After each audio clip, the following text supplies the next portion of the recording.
The illustrious Jabba bids you welcome. I'm going to regret this. I'm Pete Mitchell. He's Peyton Jones. And this is the Church Planter Podcast, brought to you by Church Planter Magazine.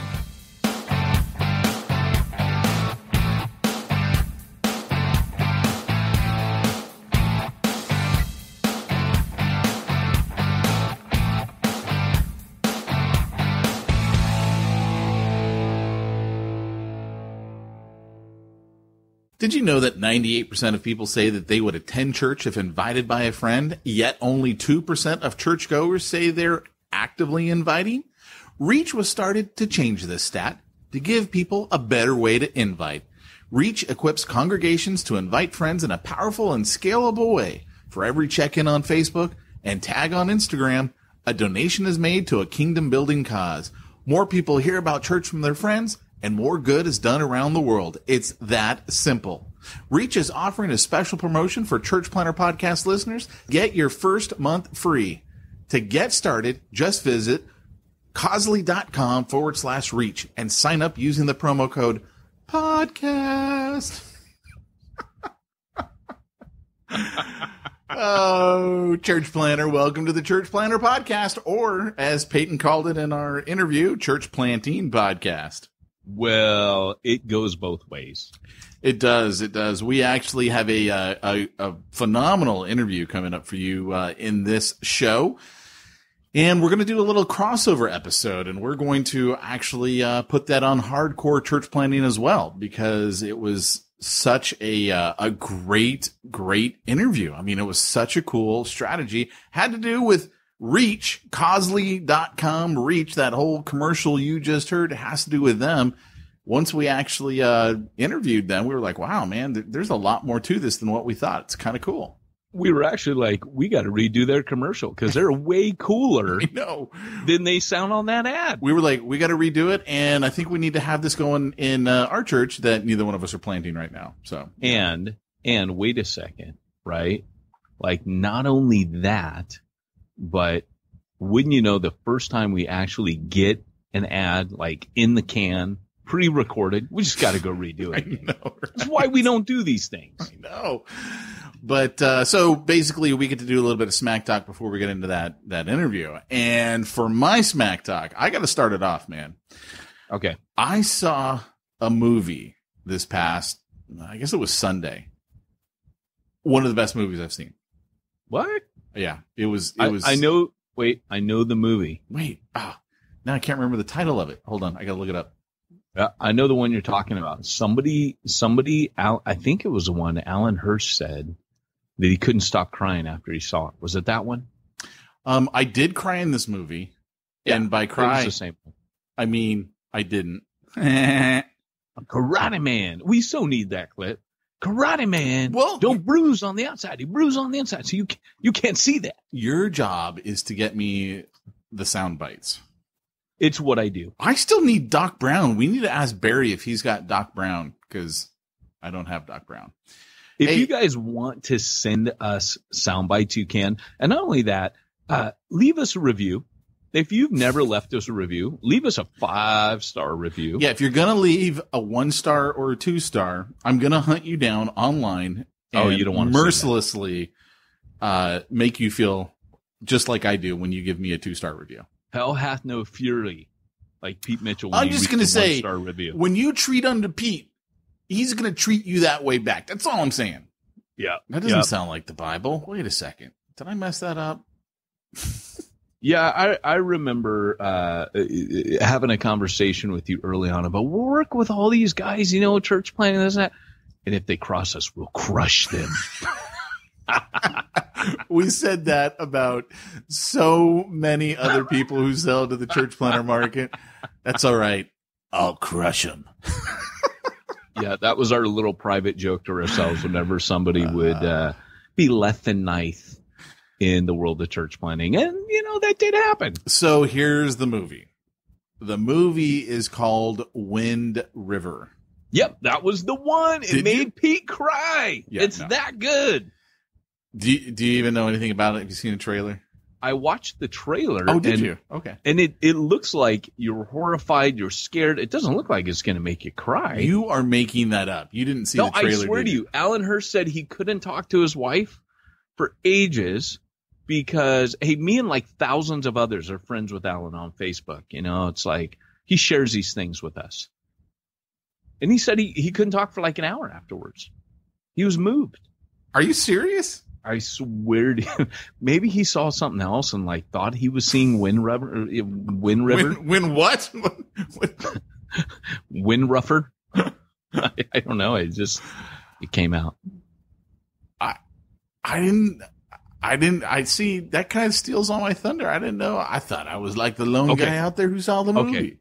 Okay. So no, Alan is artsy like you. It's not an artsy movie. I'm not artsy at all when it comes to the movie. Oh, okay. But Alan does go to Burning Man Festival. Alan's a friend. I deeply respect Alan. So, but there was a guy who ran into Alan. He didn't run into Alan. He ran into the fire at Burning Man and killed himself. Yeah. That just happened. Yeah. How many L's he could have run Alan into have? Alan on his way to the fire. I shouldn't joke about such things. Does Alan have 2 L's or 1? One. There it is. It's European. It's like Australian. See, now I'm cyber stalking him. I'm like, I got to see what movie was he talking about. I swear to you, because I looked it up and watched a trailer. I'm like, that sounds really good. Well, here's the reason why it got me. Watch it. Here's the reason why it got me. It's the that same. Looks like Misery. It's the same writer. It has nothing. It's nothing like Misery. It's the same writer as Sicario, which is one of the best movies ever made. Which I've never seen. That's rated R, so don't see it, Church Planner. Way too holy to see that. There's so much. The reason why I like Sicario, for those of you who've seen it, you know the scene I'm about to talk about. It is just like the movie Heat. Remember in the movie Heat when they come out of the bank and it's just like the fire. It's the OK Corral of the new millennium. Right. That's that scene in Heat. Sicario has the same type of scene when they're trying to cross the border from Mexico back to the U.S. All the Delta Force guys get out of the car because the cartel is trying to kill them. And it's just like the coolest gunfire scene ever. And then it's the same writer who also did Come Hell or High Water. Another phenomenal movie with another like crazy. Oh, I so want to see that. Oh, it's great, right? It's great. Same writer. So as soon as I saw it was the guy who wrote both of those movies, I'm like, dude, I'm going to go see this.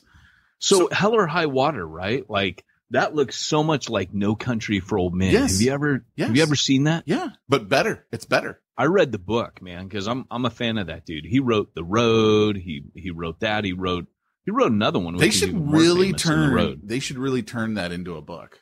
Yeah. So No Country for Old Men. That's funny. No Country for Old Men. The whole thing. Like this is why I always tell people if they don't read books and only see films, they miss out on the God stuff that's in these books. No. Well, I know you can listen to Audible, and it's the same. You'll get it. You'll get the information. I'm just saying you can still get the God stuff. You don't have to read the book. Hey, No Country for Old Men does not have the God stuff in it in the movie. Oh, well, maybe. Yeah, maybe. In the book, the same with like Stephen King's Dreamcatcher. You watch it and at the end, spoiler alert here, but the kid who has special needs turns out to be a good alien who helps him fight the bad aliens. In the book, Dreamcatcher, Stephen King in real life, he usually writes about either his own fears or his own traumas, and that becomes a seed of an idea. Stephen King actually wrote a book about his near-death experience when he got hit by a car. And so in the beginning, one of the guys gets hit by a car. Right. That triggers an experience where he's going into the supernatural a little bit. And then this guy that they befriend from when they're a kid, turns out he's an angel that's visited them to give them spiritual gifts. And if you don't read the book, you watch a movie, the first half of the movie is rad. You know why? Because it followed the book. It's like a Marvel film. Marvel finally realized, or the studios finally realized, if we want to make a good superhero movie, we should just follow the comic book and it'll be good. And that's what they did. But anyways, on Stephen King's second half of the movie falls flat because they came in and go, we can't make a movie that has God in it. So they ruined it. It's a sucky film. First half is rad. Second half sucks. Same with No Country for Old Men. The whole time, all this random violence is going on. The old retired sheriff is having this internal monologue about God. Like, this almost disproves God to me. And yet I see this beauty, and it's rad, man. It's the postmodern mindset. Yeah. Well, Wind River, I loved it. So Jamie and I, we saw it. We had to go to a wedding in San Diego on Saturday. That's, normally it's about an hour and a half from where we live. You got to go to a wedding. You should be glad that they invited you. Yeah. And it specifically said, don't bring your kids. So it was nice because the missus and I got away for a night. Sounds like they're really nice people. So Sunday we're coming back and we just get up in the morning and we drive home. But my daughter, by the time we would have gotten home, it would have been about 12:30. My daughter would be down for a nap. So my mother-in-law, who watched the kids Saturday night, was like, hey, you know what? I can, just keep watching the kids till 2:30 and you guys could go to the movies. So that's what we did. So we just, drove basically straight from San Diego up to the movie theater by where we live. And I wanted to see Wind River because I watch movies every Sunday. And that was the only movie I hadn't seen yet. Like Jamie gets there, who never gets to watch a movie. And she's like, oh, have you seen The Hitman's Bodyguard? That looks good. I go, yeah, I saw it. She goes, have you seen Baby Driver? I'm like, yeah, I saw it. She goes, how about Atomic Blonde? I'm like, yeah, saw it. Sorry. I've seen them all, right? I'm like, this is the only one I haven't seen. But it was so good. What did Jamie think? She loved it. She goes, even the parts that were slow, they were not uninteresting because everything's so tied together. And the thing that our podcast, very much like our podcast, except there's no slow parts. The thing that I really like about this particular writer is he doesn't overtly tell you things. He makes you figure it out by watching people and how they interact. My wife loves that. That's like my wife's favorite thing. So it starts out with, what's his name? Jeremy Renner? Is that how he says his name? Rayner? And just to say, I keep trying to use that argument for why I don't talk. Yeah, it's not. I want her to figure out my feelings, but that it's not like the movies. So I'm only teasing. Jeremy Renner is, he works for Fish and Game. He's a hunter, and his job is basically to kill the predators that are attacking livestock. So, the beginning of the movie starts where he's out hunting some coyotes that are trying to eat the sheep that some farmer obviously is raising. And he gets called out to the Indian reservation, and he's got to find a mountain lion. And so, he's out there with, I believe it was his father-in-law. Yeah, because his father-in-law is one of the characters. He's like, oh, it's a mountain lion. He's like, oh, how do you know it's a mountain lion? And he goes out there and he looks at the tracks and he goes, yeah, you're right. It's a mountain lion, right? It's really like cool dialogue like that. And he's like, oh, you can tell it's a mama mountain lion with her two cubs, and she's teaching her cubs how to stalk because he can tell by the tracks and the takedown of the steer and all this stuff. And so he goes out. He's got to go find the mountain lion. As he's going out, he comes across this dead body of a girl who he recognizes, 18-year-old girl, barefoot in the snow. You find out about 3/4 of the way through the movie, they're in the middle of Wyoming. And he recognizes the girl, which you find out later. Again, no spoilers. No, this isn't a spoiler because he gave birth to himself. No, he finds out later. No, you're gonna. I want to find this out with the movie. It's his daughter's, like one of her good friends, maybe her best friend. That's why he recognizes her. But his daughter has already been killed. Stop! No, spoiler. It's not a spoiler. You already. You find it out after this because again the writer doesn't explain this stuff.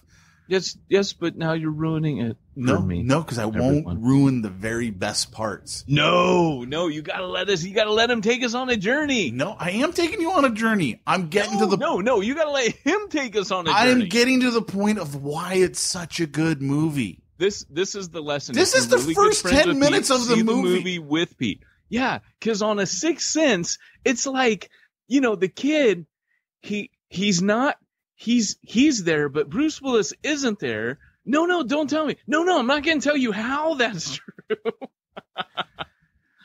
I never did that. He's dead. I never did that on Sixth Sense. No, this is like on the first 10 minutes of the movie. This is the setup, right? So I'm not. Oh, okay. How many minutes in are we then? 10 minutes. Okay. All right. Maybe 45, but no more. No, I'm just kidding. But who's counting? I was mesmerized. No, so here's the thing. Here's where, to me, it really gets cool, and I guarantee you this is why Alan Hirsch really liked it. So you discover before he takes like the FBI out to where the body is and all this stuff, and he's a tracker, right? So he can tell. He's like telling the FBI agent. He goes, "Well, you can wait 5 days or whatever. I can just tell you what happened. I'll tell you because I can see the tracks. This is what happened." And so she's there with the tribal police, the chief of the tribal police. Yeah, which is Graham Greene, right? From is that his Dances with the Wolves. He's very old now. Well, there's only so many Indians that are in the movies, so Jamie was like, "It's always the same Indian guys." It is. It's a guy from Dances with the Wolves. Oh, it does not surprise me, not at all. So, so she goes with the tribal chief to go notify the family, you know, and I think the family had maybe already, positively ID'd the body because they couldn't take Jeremy Renner's character's, this is who it is because he's not a relative. Right. So, it's a chick FBI agent. So she's there. She's telling the father, and he is as upset as you can imagine a parent would be when he's lost his child. Right. And of course, this is all on an Indian reservation. So he's just like, you guys don't even ever come out here to help. So he doesn't like her.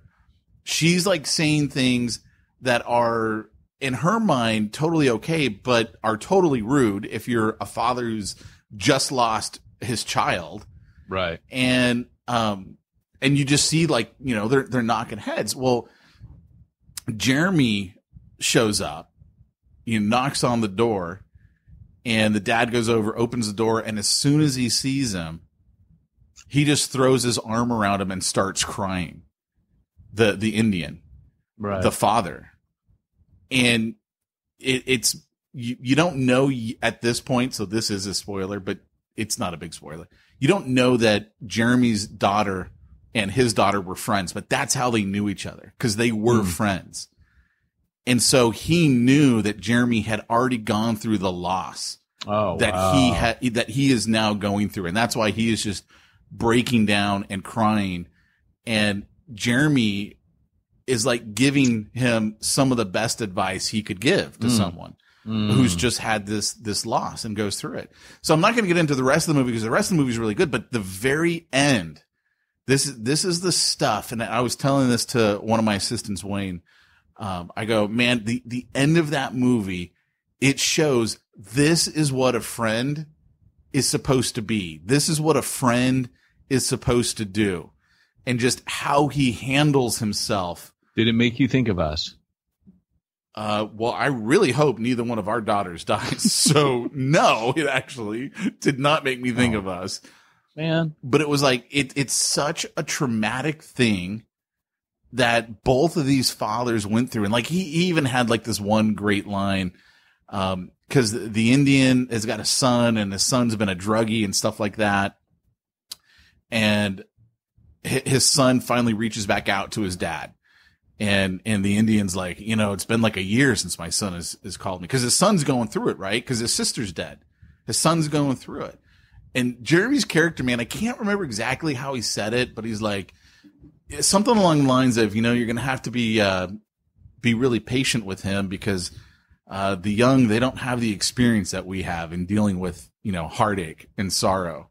And it was like, it was such just like profound statement after profound statement. And at one point, at the very end, the father's like, hey, I just think I'm going to sit here for a while. would you sit with me? And he goes, I got nowhere else to be. And I'm like, dude, that's a freaking friend right there, right? I'm like having images of Job go through my head. Yep. Except before they all started to talk, right? But of just being a good friend and just sitting there, right? Yep. You got a friend who's going through it. Sometimes you just got to be a friend and just sit there. Just, they're both literally sitting on the ground underneath the play set. Just sit there. Just sit there and talk to your friend. Or not even talk, just sit. Just shut up and sit. Be a friend. Are you trying to tell me something? I'm just trying to say that I've been going through it, and you haven't bothered to call not once. You've been in Phoenix. You're going to D.C. You're in Atlanta. Why can't you just sit on the swing set with me? Sit under the swing set. Sit under the swing set. Join us today on the Church Planter Podcast, where Pete and Peyton air some feelings. So I'm just going to say, guys, go out there and see Wind River. And it's probably got a lot of cussing. It is rated R. And I say probably got a lot of cussing because I don't know. I'm so desensitized. That doesn't... Yes. Go see Windrunner, the movie that made Pete and Alan cry. Wind River, not Wind Runner. Windrunner, River. Wind Wind River. Dancer. I think that's the name of the Indian reservation. I think that's why it's called Wind River. Wind River. Okay. Yeah. Got it. I'm going to go see it. Oh, dude, I'm telling you, I'll go see it again. Like, now that I know how things end, I kind of want to go see it again. Dude, let's go see it. You're going to look at me, though, like halfway through and go, he gives birth to himself. I am you're now. You're going to see something new and you're going to blow it. Here's the thing. No one has idea what you're talking about when you say that. Like, you have to tell the story. It was the best. There was this rad movie with Ethan Hawke called Predestination. Predestination. He calls me up after he sees the movie, and he's just like shell-shocked because it was a genius movie. It's a major, like, it screws with your head. It's the whole movie. In no way is it humanly possible what happens, but it kind of doesn't matter. You just suspend disbelief and watch it anyway. Yeah, and Pete calls me after the movie. It involves time travel and all this, and the character starts off as a male. No, he starts as a female. He's a hermaphrodite. It's one of those. Isn't a hermaphrodite that's got both sex organs? Is that the right term? No, he gets a sex change or something. No, it's because he had both sex organs. That was why. He did? Yeah. Right. So he's time traveling, and it's one of those movies where on the time-space continuum, two people you can meet your future self. And so he meets his future self, but he meets himself when he's the man and his past is the woman, and he falls in love with himself, and he gives birth to himself. It's like brilliant. Come on, that's brilliant. Pete, when the shoe drops and the movie's over, Pete comes out and he calls me up and goes, "I just saw this movie." And he's like, "But I'm still trying to figure it out. I mean, you got to see this movie." But he gives birth to himself. He's like, "I'm not going to tell you what happened." And I and then go and watch a movie, and it's like someone calling you, I'm telling you, he's dead. But he's dead. Well, I'm not going to tell you. I'm not going to explain it. Just see the movie, and you watch a movie, and like 5 minutes in, you're like, he's dead.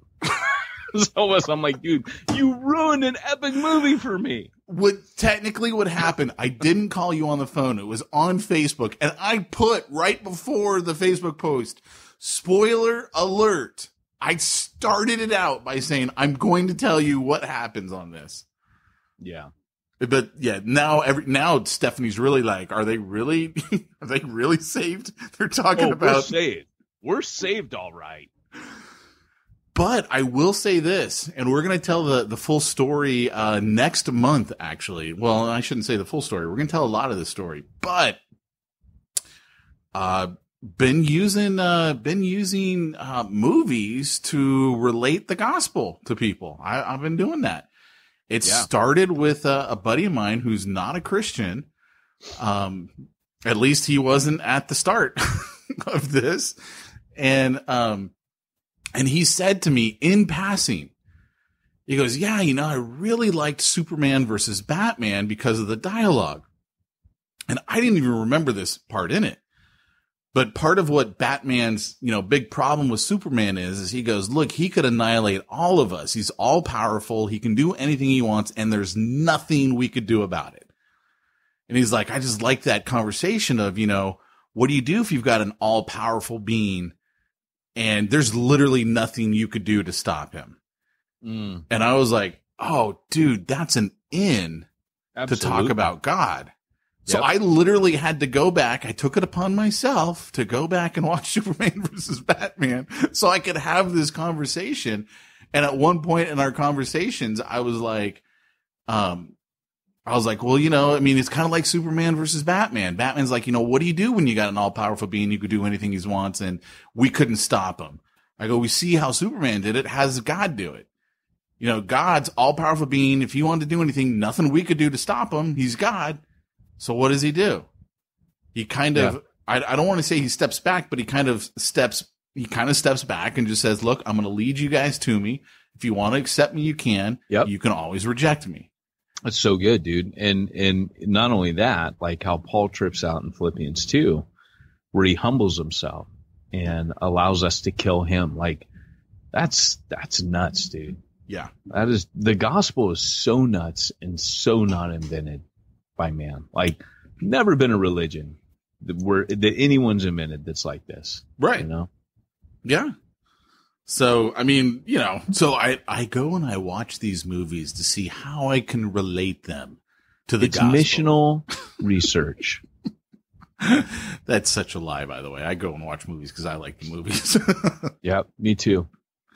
But yeah, so what happened in your life this last week? Nothing. Absolutely nothing. Yeah, that's what I thought. I went to Phoenix. It was hot. It was 108 degrees there. Nice. And, a lot of funny stuff happened. Funny enough, like it does. And I remember thinking, I need to tell Pete about this. But is this the Uber? What's that? Is this the Uber? Oh, well, that was cool. So I had another, dude, seriously, I should just be like an Uber passenger. I think you should. I think that should just be my ministry. So unlike my Uber story, a couple months ago, I get in an Uber last night coming back from San Diego airport and I'm ready. I'm like, hey, so, tell me your life story, man. And the guy goes, well, I used to work construction and then I injured my foot playing soccer. He's a Hispanic guy. And he goes, and now I'm driving Uber until my foot heals and probably got some more surgeries and this and that. But anyways, we're chatting and he's been all over, man. He's been in J-Dubs. He's been in Mormons. He doesn't really seem to understand the gospel. He has a very childlike understanding of God, but he said, but I think with my injury, God's been trying to get my attention. He goes, and I'm trying to be good and, this and that. And, he's saying all this stuff. And anyways, I just started sharing with him. And, it was just a cool conversation, man. That's all I can say. And at the end, still, I don't know his spiritual state before. He may have been saved. It may have been like where it said, that they explained to Apollos the way of God more accurately. But it could have been that he got saved. I don't know, but, there was enough there to where I could totally see the guy may have been saved. He just was very poor in his understanding. But he got the gospel and I gave him all my info and I said, if you're up here, you need to talk to me. I have some books for you. He had a pink Bible and I said, where'd you get that Bible? And I kind of felt like I needed to give him another Bible, but that was because I had a phone call with you where you had just given someone a Bible. And so that was fresh in my mind. And, but I was just like, man, like I prayed for him. He was just weeping, dude. And it was just beautiful. I got out of the car going, if I don't ever plant another church, like that right there is what it's all about. That's what it's all about. And church planting hopefully is just a place to put people that you have experiences with that. It's just a place to put them afterwards. Yeah.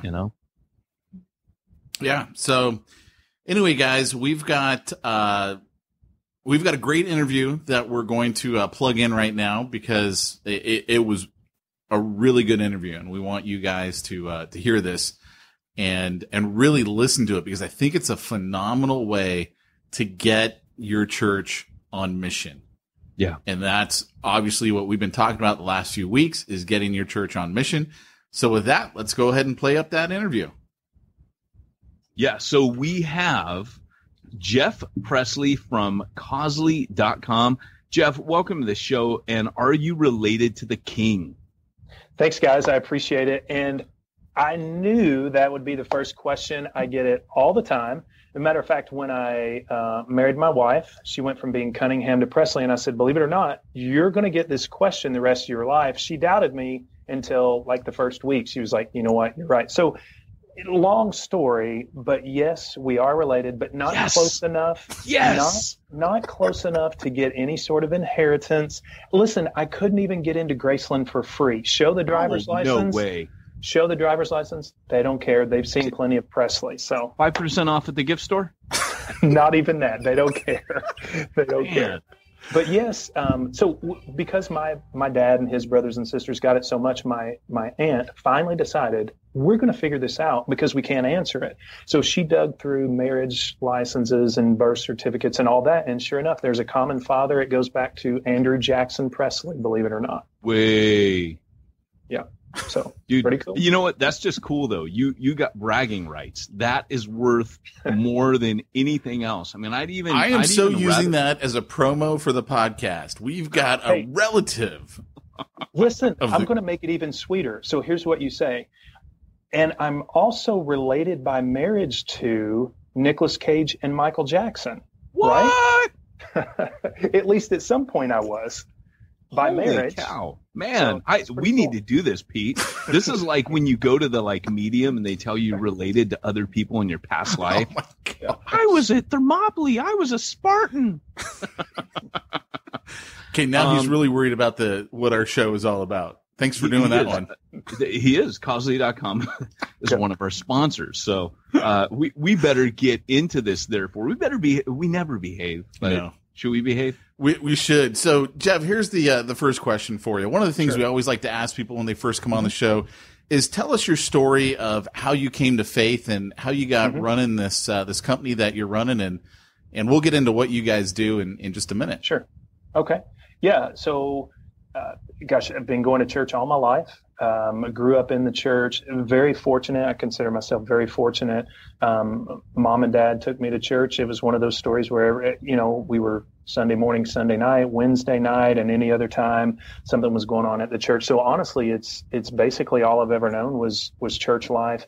I was baptized at the age of 7, and my brother and I were baptized on the same day. He's 4 years older than I am. So really just grew up in the church. Even my extended family, for the most part, my uncles, my aunts, my grandparents were all Christians.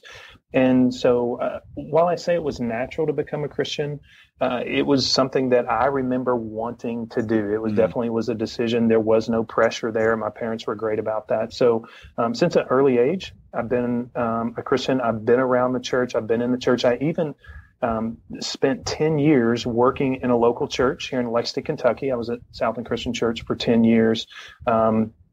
Prior to that, this is going to lead to how I got to Cosley, so I'll go quickly here. Loved the church, volunteered in the church, but never thought about church as a vocation.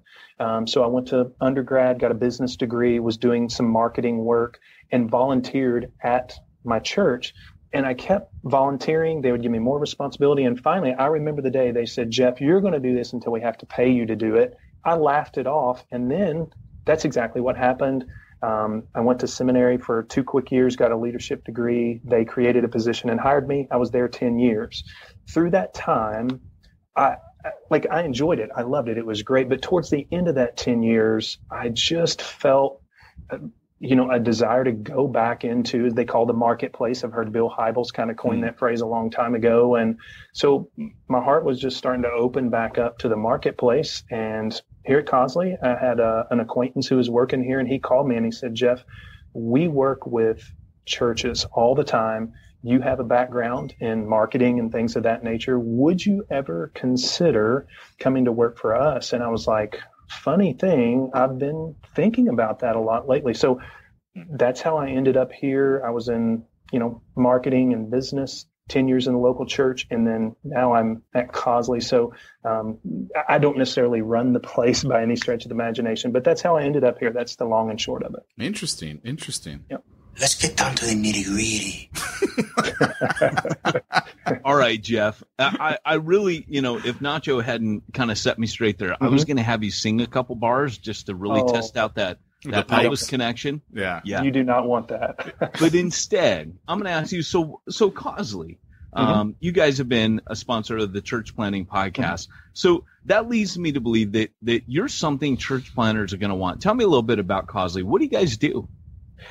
Yeah. So what we're trying to do is create or provide a resource or a tool that makes it super simple for the people of your church to invite a friend to church. So there's really a statistic that kind of stuck in our head some time ago, and that is, I think we got this from Lifeway. They had some research and a survey. It said only 2% of churchgoers say that they invite a friend to church. 2%. But the other statistic is 96% of people who don't have a church home, so they go to church or would consider going to church if someone would ask them. And we said, wow, you've got 2% on one side, 96% on the other. What can we do to bring those two things together? So we have created a resource, a tool that makes it easy for the people of your church to invite a friend. So what we do, if you guys want me to keep, I'll just jump and keep going. Yeah, go here. for it. So, us, man. every month, Because in one sense, right? Like I just asked my friend, right? Like I just asked him. So what does Cosley do that helps you to actually, like, what happens? Yeah. So, and that's one of the things I think you guys would understand, and many people do, that people are just hesitant to ask a friend, especially for this day and age. I think they're hesitant that maybe someone will say no, someone will think they're weird, somebody, like I say, will turn them down and won't want to go. And so there's just this hesitancy to do that. So, or even that asking someone to go to church is going to be invasive. I think that's, people nowadays, they have this sense of like, it's intruding on someone, it's bringing up religion and politics, which you're not supposed to do. Everybody. That's right. So it's almost like ironically, America, one of the rudest cultures on the planet. And when it comes to religion, suddenly we're very polite. Sure. Yeah. Or if that person does go to church with me, what will they think when I'm there, when they come? Maybe they won't like it. Maybe they'll never want to come back. But for some reason, and I'm sure there's a whole list of reasons, people are just uncomfortable. So you've got a 2% sitting there, but then you've got a 96% that says, if someone would ask me, I would go. So what we do is we partner with world-class organizations like Compassion International, for example. So we set up a mission project every month with someone like Compassion, and we may provide meals one month, clean water, a day of care, audio Bibles, something along those lines. And anytime an attendee of your church checks in on the church Facebook page, tags the church location on Instagram, or leaves a Facebook review, that triggers a donation to that month's mission project. Again, be it meals, water, clothing, audio Bibles, etc. So the church partners with us. There's a monthly fee to be a part of it, and that's what actually pays for the donation. So the person attending church, doesn't cost them anything. But what happens, and this is sort of where the invitation comes in, if I were to check in at my church on Facebook, on average, 200 people that know me, 200 of my Facebook friends, will see that I was at church that morning. And if you tag them, if you say, hey, loved the service this morning, wish you were here, any of those type of things, of course, they're going to get a notification and see it. But so are, on average, 200 other people. So we're making it easy for the people of your church to say, hey, I'm at church this morning or this evening, or we're having a Labor Day cookout or whatever it is. And hundreds of people are going to see that. The same thing on Instagram. If you tag a location, all your followers see it. And then if you leave a Facebook review, of course, people see that as well. So while it's not necessarily a face-to-face invitation, people now consider social media word of mouth. So we've taken that and try to capitalize and say, let's use this word of mouth that will blast it out to hundreds of people, where you're more willing to say, I'm at Southland this morning, or I'm at Southland this evening, and here's what we're up to. So real quick, if you want to look at it this way, incentivizing or motivating your members, they will do one of those three actions because they want to help give back. It's Matthew, do unto, it's helping the person in need. They want to give back to someone in need. Okay. So let me see if I got this. So sure. Sunday morning, I go into church and the pastor, tell me if this is how it works. The pastor says, "Hey, welcome this morning. Hey, everybody, get your phone, check in this morning. Cause when you do, this much is going to be, for each person that checks in, this much money goes towards Compassion Project this month." Absolutely. And one of the things, especially in the church world, we always tell the church, hey, make sure you lead with vision. And so, good morning. Welcome to Southland. Glad you guys are here. Hey, really quick, everybody grab your smartphone. Yes, you're in church, but I'm going to give you permission, grab your smartphone. Here at Southland, we're all about giving back, helping people in need. That's what we want to do. That's who we are. This morning, or this month, you could say, we're helping provide meals for kids with Compassion International. And if you want to get involved, all you have to do is check in on Facebook. That's going to trigger a donation of a meal to a child in need. Okay. So that is cool, man. That is really cool. You've been an advertiser with us, and that is not something that is obvious right away. Okay. That is super cool. So church planners right away, one of the biggest things that church planners, they want to do, and this is hard. Let's get in the mind of the church planner for a second. It's hard for them because they're thinking, I'm on local mission. I want to plant my church with a hardwired DNA of global mission. Yes. Or even beyond this church, maybe even community mission, right? But it's so hard when you got like the guy, he's in there, he's pouring everything he's got into launching this thing or what have you. But all of a sudden now you have helped him start off from day one, hit the ground running, already thinking globally, or already thinking bigger than my church, getting his community. That's actually, like you said, about vision. That's hardwiring the DNA into it's not just about us. Yeah, that's one of the things we see with a lot of church planners is you don't have the missions committee together. You may not even have a missionary that you sponsor, but you want to jump in right away. How can we help? What can we do? So we're trying to make it very simple to say, hey, we'll set up the mission project. We even give you the marketing materials. You'll get social media posts, emails, newsletters, printouts, slides for your screen every week, a countdown timer, announcement videos. We provide all that. You don't even have to have a design team. We create it all. You put a slide up and say, hey, see right here, we're helping provide meals for kids this month with Compassion. Just check in on Facebook, tag us on Instagram, leave a Facebook review. We'll cover the cost of it. The church is saying that. We'll cover the cost. And in the meantime, you'll be telling a couple hundred friends what we're up to here at church. Right. So you're broadcasting that out as outreach in a way. So it's like a social media generator as well, is what you're kind of saying. Absolutely. We're trying to create a turnkey social media campaign. So yeah, we want the viral nature of social media to work for your church and let your church members be the ones driving it. You're not having to pay for Facebook ads. You're saying, however many people are here who check in, let them push the social media viral nature out there about your church. So what exactly is this? Is this an app? Is this, help me understand the connection between someone goes up there on stage during the announcements, tells everyone to pull out their phone and do this. Cause obviously you could just have them go directly to Facebook. But then there's no tracking. So what's the interface? So I'll say first, for the end user, for the person sitting in your church, all they need to do is use their smartphone, or if they had an iPad, they could, as long as they check in, that's all they have to do. For the church, we do have an app, but they don't even have to download it. When they join us, they give us permission to track their Facebook and Instagram account. And that's how we know how many check-ins, how many tags, how many Facebook reviews. And we put that on a dashboard. They look exactly at what we're looking at. But for the church member, all they're doing is opening up the Facebook app, hits check in, types in the church, or, the church pops up and they're ready to go. So for the user, it's just like everything else. They just check in. That's it. That's all that's needed. What are all the different social media platforms that you guys are integrating with? So right now it's Facebook and Instagram, because those are the top two, still blowing it out of the water. And we get the best analytics from it. So we can actually show churches who's tagged you on Instagram, what the post says, and if it was their first time, and right from the dashboard, they click and go to the person's profile.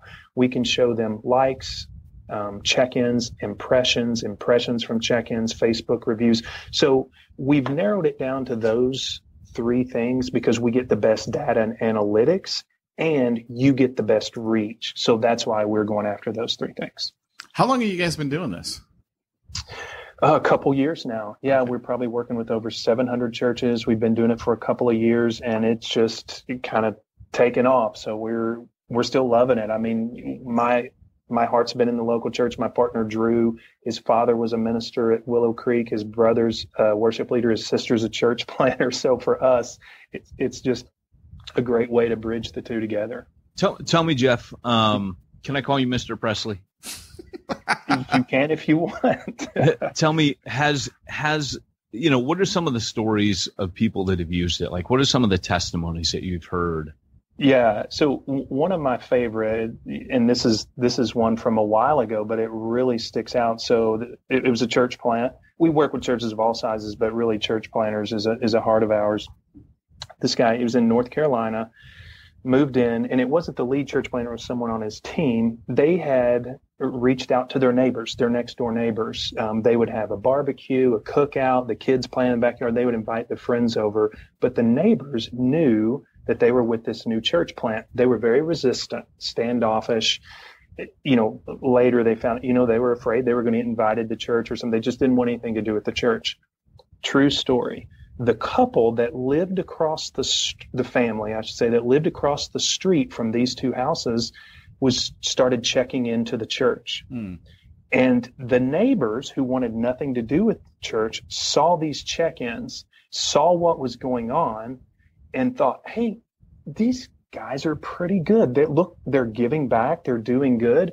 And if they're going to church over there, you know what? We'll give it a try. And the neighbors ended up going to church because they saw the family across the street checking in and what was going on. And they just went, okay, hey, if they're doing it, maybe we should do it. That's one of my favorites. Okay, so that was what I was going to ask. Because if I'm thinking, this is huge. One of the hugest innovations in church planning that I know of right now is when you harness unchurched people into mission.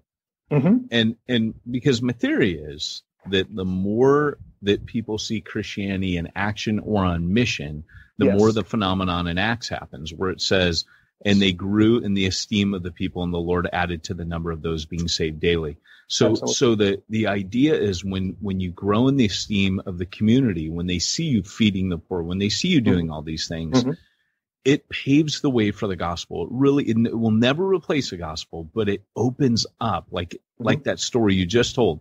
So that was my major question is, let's say I get Causley and, everything's running on your machine back at house. I post, hey, I'm checking in at Refuge Long Beach, the most awesome church in the world. And my neighbors in Long Beach see that and they go, oh, okay, cool. Are they going to see the cause that it's going to be going to? Yes. If your church attendee member, whoever's checking in, if they mention it. So one of the things we do is we create hashtags. So we'll create one that all the churches can use, but we encourage your local church to create one as well so that you can also have your own conversation going. So it could be Refuge Church Gives Back or, whatever. You can create your own hashtag. But those hashtags will link to those conversations. But we're giving the church 6 to 8 social media posts a month. So if I see you checked in at Refuge Church, I click on it, takes me to Refuge Church Facebook page. I go, hey, what goes on over there? And I see, oh man, they're providing meals or shoes or audio Bibles or whatever. That's pretty cool. And so it does link me into that as well. Cool. But All that has to happen is a check-in. The hashtag doesn't even make the donation. It's strictly just the check-in. That's what triggers the donation. Right. So let me ask you a question here that I know it's going to be going through a lot of pastors' minds right now. They're like, okay, sounds like a great idea. Love the whole theory of it. But obviously giving to the cause is not free.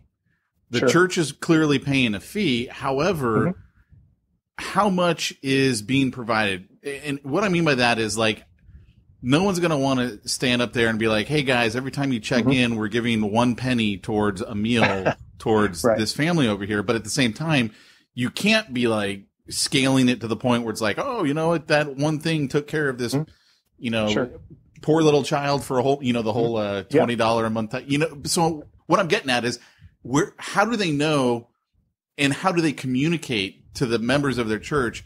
This is what that actually translates into. So we don't overpromise, but we're not also under-promising. I don't even know if that question makes any sense. No, that makes great sense, Pete. We get that question all the time. So couple of things that make people feel a whole lot better about this. Number one, any charity that we partner with, any mission partner, they have to go through a long vetting process, as you can imagine. And a couple of things that I love, they have to agree to designated funding, meaning every penny donated goes to the cause, not to salaries, marketing, upgrades. It goes to the cause. And we have third-party accountability. Network for Good oversees all the transactions because reputation means everything. Now, to circle back to your original question there, everybody, let's use Compassion. So we get together with Compassion. We say, Compassion, what's your biggest need this month? They say it's meals for kids. We go, okay, how much can you provide a meal for? Meals obviously are very affordable. So we then have to determine how many donations will pay for a meal. Usually it's probably a couple. So each check-in is worth about roughly 20 to 25 cents. Each review or check-in is worth about 20 to 25 cents. So it's really about the good that's being provided and how many check-ins will cover that. So a meal is a couple check-ins, a pair of shoes, 10 check-ins, an audio Bible, a whole lot more than that.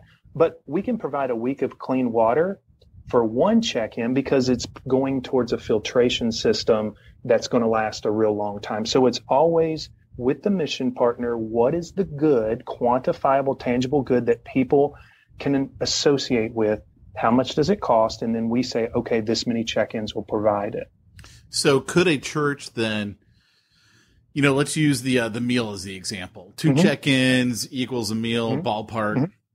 And so they know that's what it is that month. I mean, I'm assuming they have some sort of... All the materials say that, and it's all about the church and the cause. And everything says 2 check-ins will equal a meal, for example. Right. So, so you could have the person doing the announcement go, hey guys, 2 check-ins is going to equal a meal over here.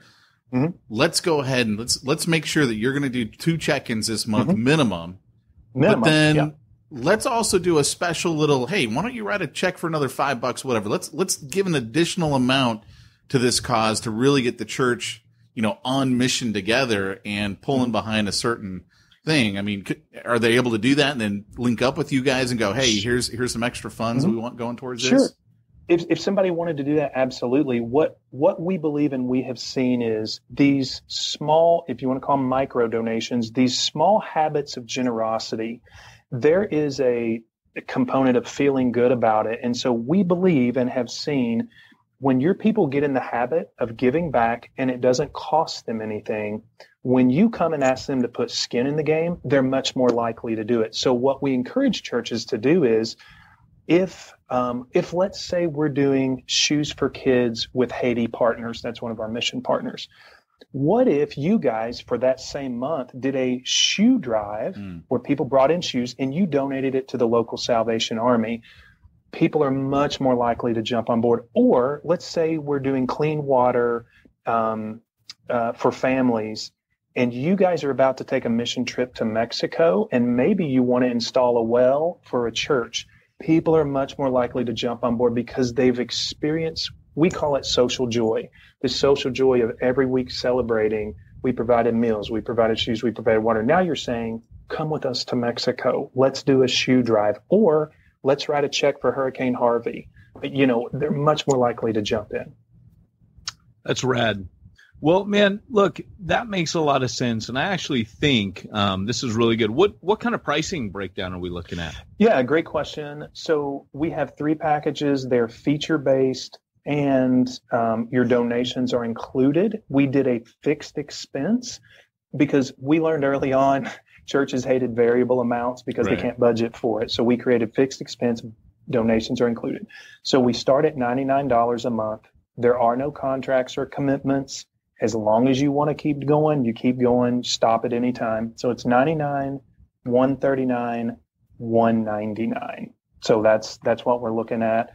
And I'm happy to talk to anybody, answer questions, whatever the case might be. You can upgrade or downgrade to get more features, to get more analytics, more engagement on social media, and donate more. So as you scale up, you donate more and you get more features. That's pretty cool. How can people reach out to you, Jeff, and connect with you? Yeah. So I'm just going to give you my cell phone because I call and text people all the time from my cell phone. 859-983-8493. Or you can just email me. It's Jeff, Jeff, at Causley.com.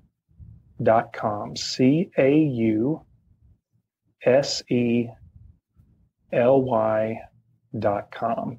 And that was probably the most boring part of the show, but it was necessary. So I cannot tell you how difficult it was for me to say your commercial every time I get to Causley, because it's a word I've never said before in my life. No, so what the idea is, everything goes to a great cause, and that's where it makes sense now after the podcast. But when I tell people how to spell it, I say, write the word cause and put LY on the end of it. So we thought it was clever, but people can't ever spell it.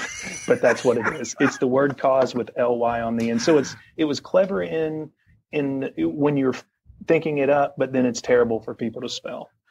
Well, Jeff, one of the things that's just because that's right. One of the things that we always do is we have a final question that everyone waits for when we do our interviews. So here it is, Jeff. Okay. If you were to get into a physical fist fight with Elvis, who would win? Elvis Presley. Elvis Presley. If I were to get in a physical fist fight with Elvis Presley, who would win? Yeah. Honest answer, he would, because he was a black belt in karate. He actually started his own, I guess you would call it dojo, his own Tennessee Martial Arts Academy. He would win. What? Yes. He okay, was a black so belt. that was a good answer, because I just learned something that made Elvis even cooler. Yes. He had a black belt in karate. He started the Tennessee Martial Arts Academy, so he would definitely take me out, no doubt about it. That's how he got all of his moves. That's all I'm saying. But I would outrun him. So let's just say, because, as he got towards the end of his life, he gained a little bit of weight and he would be in a fancy, kind of jumpsuit there. So I could outrun him, but he would take me down in the fist fight. Yeah, but he also was packing heat, and he was a federal marshal. So he wouldn't mess around. He just unload on you and be like, I taught that boy a lesson. Hey, that's so rad, man. Hey, Jeff, son of Elvis Presley, has been with us today. He is with Causley, Causley.com. Jeff, it has actually been really cool, man, because I am ashamed to say that after having you on for a couple months now, I feel like I want to go get this thing. And it's cool, man. So, guys, Causley.com, check him out. And just real quick, everyone, if you need to reach Jeff directly, you can reach him at 859-983-8493. Again, 859-983-8493. And my wife loves that I gave out my cell phone on a podcast, I promise. So if everyone calls him on September, just joking. No, so listen, today's vacation. Today's my birthday, but happy I know birthday! that this probably isn't being released today. I was going to say you could just text me happy birthday, but I'm sure they'll hear this on a different day. So here we go. If you guys want to connect with him, give him a happy belated birthday. There you go. This is what we always say on our birthday. Could you shut up and give us the money? I'm just saying. There you go. I like that. And you guys know this because you run the ad, but we'll offer a promo. We have an onboarding fee of $99 because if we could do a support coach call, we give you product for your church. We'll waive that. So anybody that wants to just jump on board, there is no onboarding fee. We'll waive that for them. Awesome. Very cool. Guys, remember, there is no contract locking you in. That's Get right. on there, try it out. See if it just gets your people thinking broader than themselves. Yep. All right. Well, hey, guys, Causley.com. This has been Peyton and Pete for a rare reunion, and Jeff Presley and Arnold sign us out. Remember, if you are called to church planting, go hardcore or go home.